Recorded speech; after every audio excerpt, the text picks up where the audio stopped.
ప్రపంచ anti microbial resistance వారోత్సవాలను పురస్కరించుకొని ఈరోజు సమగ్ర జిల్లా అధికారుల సముదాయం పెద్దపల్లిలోని సమావేశ మందిరం నందు మెడికల్ ఆఫీసర్లకు, ఫార్మాసిస్టులకు, స్టాఫ్ నర్సులకు అవగాహన కార్యక్రమం నిర్వహించడం జరిగింది.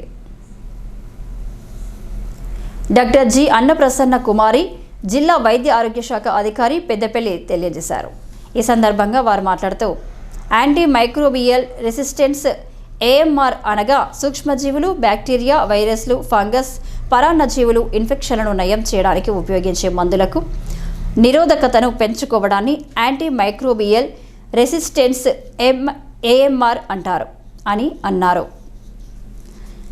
యాంటీ మైక్రోబియల్స్ వినియోగం ఎక్కువగా ఉండడం, సరిపడది మోతాదులో చికిత్స కాలం, కొత్త యాంటీ మైక్రోబియల్స్ అభివృద్ధి లేకపోవడం, ఇన్ఫెక్షన్ నియంత్రణ పద్ధతులు మొదలగునవి ఉంటాయని అన్నారు.